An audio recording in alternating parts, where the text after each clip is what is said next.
Isang pinagpalang araw sa inyong lahat. Tayo po'y magninilay sa salita ng Diyos, ang pinagmumulan ng awa at tawad ng ating buhay, ang salitawa.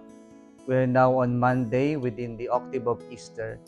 Tinatawag po siyang octave kasi isang buong linggo nating ipagdiriwang yung araw ng muling pagkabuhay ng ating Panginoon.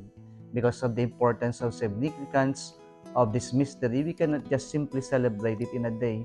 And so we are given the entire week to celebrate it so that we can really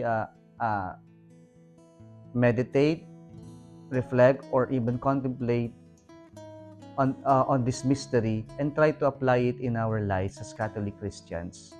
Kaya ganito po kahalaga itong misteryo ng ating pananampalataya tungkol po sa muling pagkabuhay ng ating Panginoong Hesukristo. Sa araw na ito, narinig natin ang bersyon ni San Mateo patungkol po sa araw ng muling pagkabuhay ng ating Panginoong Hesukristo.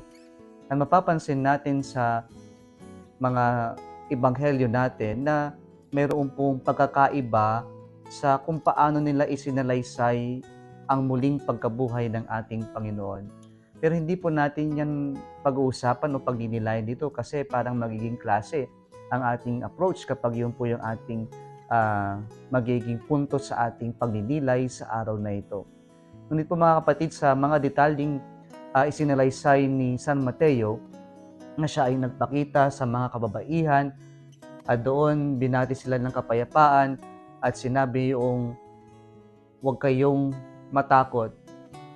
And then Jesus, the risen Christ, instructed them, these women, to go to the disciples of the Lord and tell them to see Jesus in Galilee. At ito po yung ating gustong pagnilayan sa araw na ito. Kapag po tayo'y balisa, kapag tayo'y broken-hearted, kapag tayo'y nabibigatan sa buhay natin, saan ba tayo nagpupunta? May mga iba sa atin kung saan-saan at kung kani-kanino nagpupunta. Pero ang ating Panginoon, sa kanyang muling pagkabuhay, ang kanyang instruction na binigay sa mga kababaihan na nais niyang iparating sa kanyang mga alagad ay ang magkita-kita sila sa Galilee. At ano ba ang Galilee para sa mga alagad? Ang Galilee ay tahanan para sa kanila. Ang Galilee ay doon nila unang nakilala ang Diyos at doon sila unang tumugon sa ating Panginoon nang sila ay tinawag na maging fishers of men. Kaya po ang Galilee ay tahanan sa kanila. Kaya ang muling pagbabalik sa tahanan ay ang pagsariwa sa kahalagahan ng pagtawag at pagtugon sa Panginoon, sa paanyaya ng Panginoon. And so going back to Galilee is Christ's invitation for them to renew their commitment once again to the Lord, to the risen Lord. And I think this is the challenge of our celebration, that celebrating and or believing that our God is alive, our God has risen from the dead, calls us to renew our commitment, our faith in Him. Pero maganda rin mga kapatid na makita natin na sa tuwing nabibigatan tayo sa buhay natin, ang pinakamagandang gawin ay ang bumalik tayo sa ating tahanan. Sana ito yung ating laging uuwian at pupuntahan sa tuwing tayo'y nahihirapan, nabibigatan sa buhay. Ang umuwi sa ating tahanan.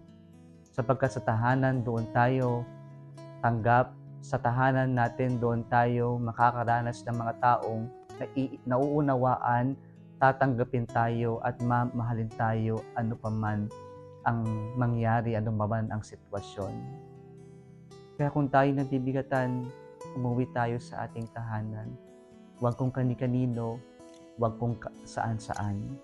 O sa ating spiritual na buhay, kung nabibigatan tayo, ang ating tahanan ay walang iba kundi ang Diyos.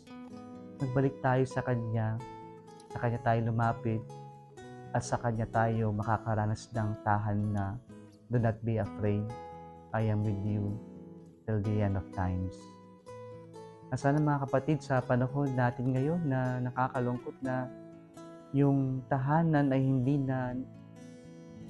hindi na lugar at pagkakataon ng pagtatahan, kundi pananakot, sapagkat ang tahanan ay hindi na natin ginagawang sagrado, sapagkat ang tahanan ay hindi na natin ninerespeto na lugar at pagkakataon na magmahalan, lugar at pagkakataon na maramdaman natin na tayo ay safe, tayo ay tanggap sa tahanan na 'to. At ito yung isang paanyaya at challenge sa atin ngayon na ibalik natin yung kahalagahan at yung truth about family, about home, na gawin natin itong tahanan kung saan mayroon tayong uuwian, at doon sa ating uuwian may pagtatahan, sapagkat doon sa tahanan tayo'y mahal, tayo'y nauunawaan, tayo'y tanggap, ano pa man ang mangyari. Kung nagustuhan mo ang video na ito, huwag kalimutang mag-like, i-share at mag-subscribe sa Salitawa Facebook page and YouTube channel. Muli isang pinagpalang araw sa inyong lahat.